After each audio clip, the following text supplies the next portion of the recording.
an instrument that you last a long time with when you're so young is really rare. Most people don't necessarily have the maturity of playing to know that once they found something, it's going to last with them for decades.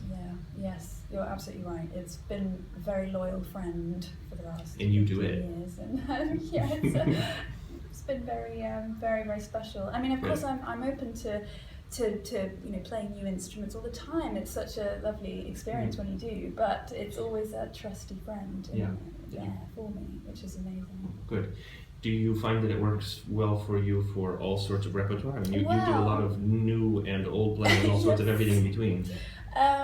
It's been a real test these last few months to try this Polish repertoire. It's a whole range of Polish repertoire on it, and I think its strengths really are the lower register. It's so warm, and I think, am I right in thinking that the Goffriller cellos are really very special? I mean, and it has a sort of cello-like kind of warmth in that lower register. The higher register is very beautiful. It's even, but I think that's what I love especially is this kind of, I've never experienced this tone actually on that register in, Guarneri and Strads and all these beautiful Guaraninis are very, very special.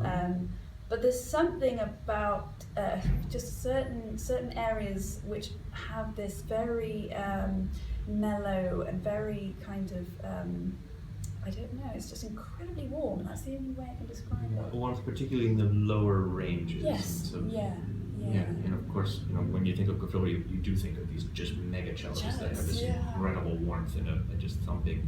Absolutely. But there are a few gears on here which I wish I want to chop and change. I borrow a little bit of this Strad's glistening sound, and but it has a personality, is what I mean. Which is very special. Well, it's in really lovely condition, and the piece of wood used for this back is about as good as it gets. I mean, you won't find something better than this. And then to cover it with that sort of red varnish, and you kind of end up with a little mini Goffriller cello. Is kind of it looks really very beautiful for that. Some Goffrillers have a higher arch. This is actually quite flat, and it's actually quite modest. I mean, you could say it's sort of Amati ideas in conception, but it's not nearly quite so hollowed out and scooped as you'd see. Oh wow, I see.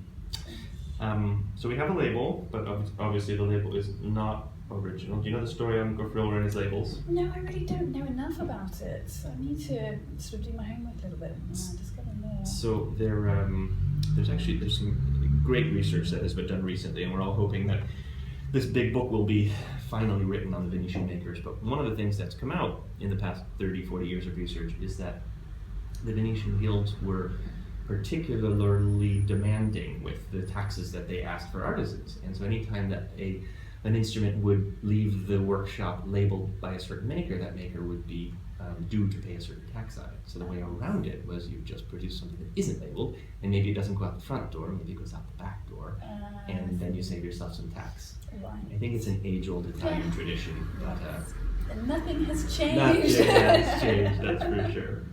Oh wow. So that's why, the majority of Goffrillers actually don't have an original label, whether they're cellos or violins. Oh, that's absolutely fascinating.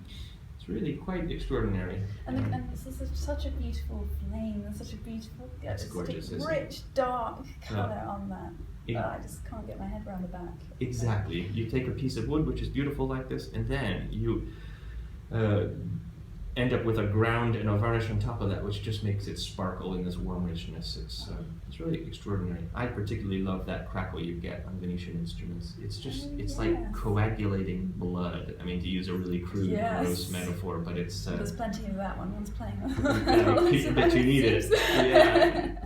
So the concert's on the 14th. And it's like for 8 hours straight at the Wigmore Hall. Yes, pretty much. Are you going to offer people energy drinks and like Polish vodka? Absolutely, in the foyer.